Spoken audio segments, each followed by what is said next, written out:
Alors, moi je vais vous dire maintenant simplement la position du maire de Sanary, du conseil municipal de Sanary.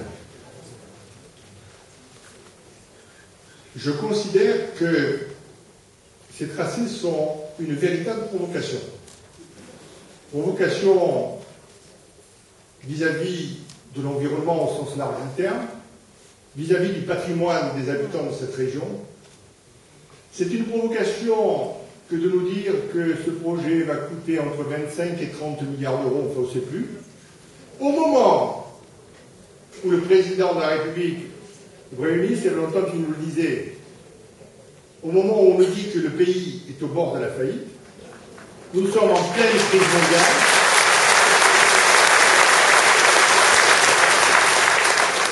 Alors, je pense que c'est une provocation aussi pour une autre raison.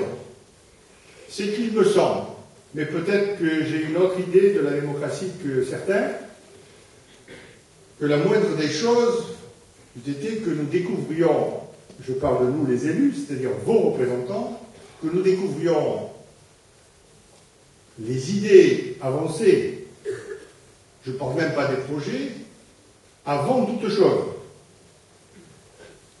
Parce qu'il me semble que lorsque les Français se déplacent pour aller voter, c'est pour désigner des représentants, et donc qui dit représentants, pour les représenter.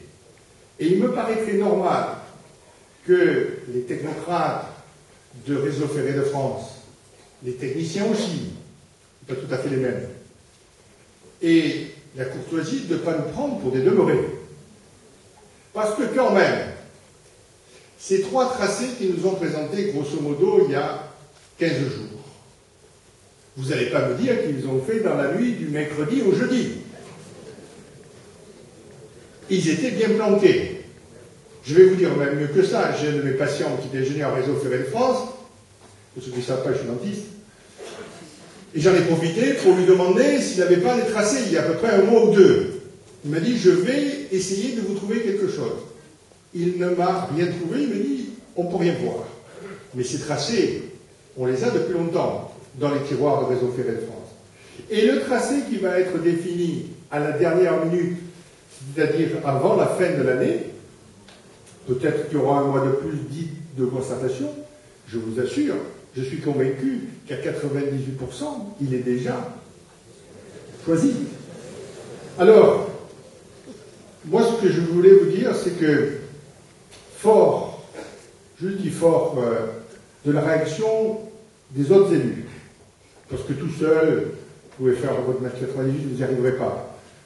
Fort de la réaction des autres élus des Bouches-du-Rhône et de ce département, nous avons donc pris la position de nous opposer à ce projet, tout simplement. Parce que nous avons notre TGV.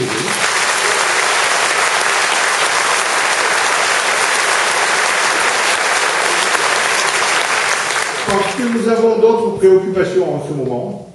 Quand je dis nous, c'est l'ensemble des Français. Et qu'il me semble que les choses doivent être pensées autrement qu'entre techniciens.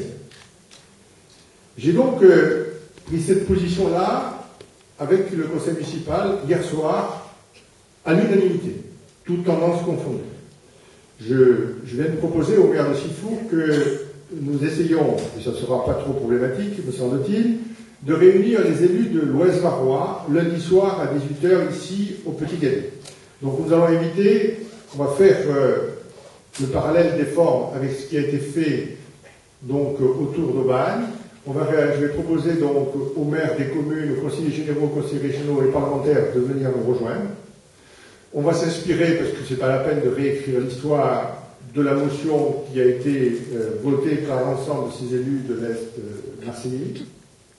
Je propose que nous allions la porter à monsieur le préfet du Var, accompagné des élus de l'Est de ce département que nous trouverons pour nous épauler dans cette démarche, et qu'ensuite, avec les élus des Bouches-du-Rhône, nous allions la porter au préfet de région, qui est le dernier relais avant l'État.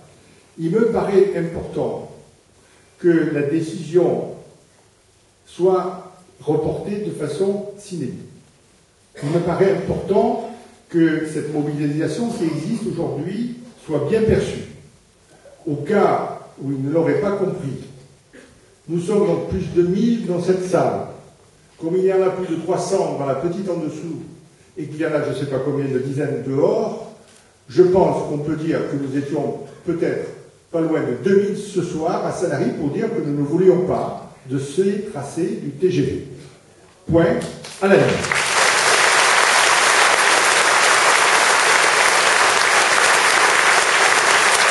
Et de façon, j'allais dire secondaire, parce que je crois que les élus peuvent se faire entendre. Certains ne me connaissent pas. Nous sommes tous capables de nous faire entendre, de parler haut et fort. Et nous sommes capables aussi de soulever des montagnes, surtout si nous sommes tous unis. Je vous invite donc à vous rapprocher de vos élus, toutes tendances confondues, leur demander de venir nous rejoindre. Je vous demande, il y a des pétitions qui sont à votre disposition, je vous demande de les faire signer par toutes les personnes de votre entourage. Mais faites les choses proprement, soyons crédibles, faisons percevoir à Réseau Ferré de France et à l'État que nous ne voulons pas de ces projets, mais que nous sommes des gens sérieux. Je vous demande donc de faire ces pressions-là, gentiment. Je vous demande de vous organiser dans vos quartiers, dans vos rues, partout, pour que nous soyons les plus nombreux possibles. Parce que je vais vous dire une chose, les élus se sentent d'autant plus forts qu'ils sont soutenus. Et que donc, votre présence, vos démarches, votre engagement seront autant d'énergie pour vous. Puisque je parle d'énergie, je fais juste une petite parenthèse. Réseau Ferré de France nous a expliqué l'autre soir que l'avantage du train, c'est que l'électricité, c'était propre. C'est vrai. Mais seulement, comment la produit-on? Je vous demande aussi, à tous ceux qui ont des connaissances techniques, financières, géologiques, de travailler sur ces projets. Aujourd'hui, j'ai reçu une contribution sur l'hydrogéologie, c'est important. Il faut que nous ayons de la matière. Je vais prendre un exemple. Quand M. Alla est venu l'autre jour, nous lui avons posé la question, mais comment se fait-il que vous passez sur le gros cerveau alors qu'il est en voie de classement? Il ne le savait pas. Mais je le comprends, c'est possible. Hein.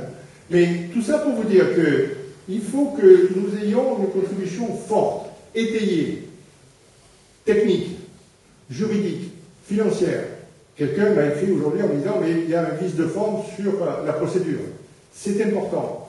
Il faut que vous sachiez que ce n'est pas simplement politiquement qu'on va y arriver, ce n'est pas simplement humainement, mais c'est aussi par le juridique, parce que ça va compter.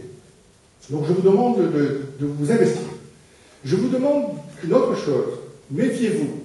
Méfiez-vous de ceux qui vont vous dire « Oui, mais de toute façon, t'inquiète pas. » On l'a dit, hein. Je ne dirai pas qui. T'inquiète, vous pouvez le trouver facilement. T'inquiète pas, ni toi ni moi, nous le verrons, même si on vit vieux. Méfiez-vous, parce qu'une fois que le tracé sera retenu, nous le subirons pleinement. Et à la première possibilité, nous verrons apparaître les travaux. Autre chose, je vous demande, si par hasard, demain, un tracé, au-delà de tout ce que nous pouvons dire, de tout ce que nous pouvons faire, Réseau Ferré de France peut très bien, fin décembre ou fin janvier, dire voilà le réseau, le faisceau retenu. Je vous demande de ne pas vous démobiliser, je vous demande de la solidarité. Parce que si aujourd'hui, la plupart d'entre nous sont concernés directement, demain, il se peut qu'il y en ait plus qu'un tiers. Je vous demande de garder les coudes serrés. C'est important, parce que ça fait partie de la stratégie. Vous savez, il y a bien longtemps que je suis dans la République, il y a 28 ans, donc je sais bien comment ça peut fonctionner. Ça fait partie de la stratégie. Il y a la stratégie de l'endormissement, il y a la stratégie de la séparation. Isoler les gens. Méfiez-vous, soyez vigilants, gardez votre prudence et gardez votre solidarité. Ça me paraît des choses importantes.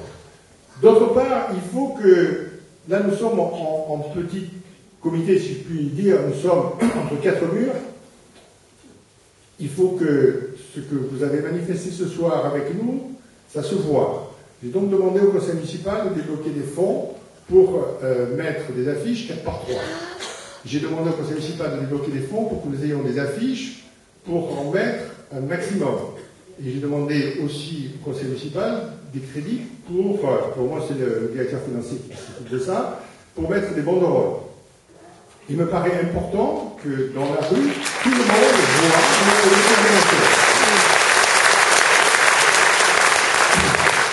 le Et je vous dis, soyez vigilants, nous approchons d'une période sensible. J'ai l'impression, mais peut-être que je me trompe, que certains voudraient que la décision soit prise avant l'élection présidentielle. Et que donc c'est le moment de mettre la pression. Voilà, donc ce que je voulais vous dire, c'était aussi simple que cela. On pourrait parler d'1 million de choses encore. Je voulais simplement ce soir vous dire ma détermination partagée, ma volonté de faire aboutir ce que je viens de vous annoncer, vous dire que je suis heureux que cela aille au-delà de toutes les tendances politiques et que donc j'assure déjà les élus de l'Est de Marseille que nous sommes avec eux à leur côté totalement solidaires. Et donc je vous demande, vous aussi, d'être solidaires de ceux de l'Est de Marseille comme de l'Est de Toulon et comme les habitants et les élus de West-Warren. Merci de votre attention.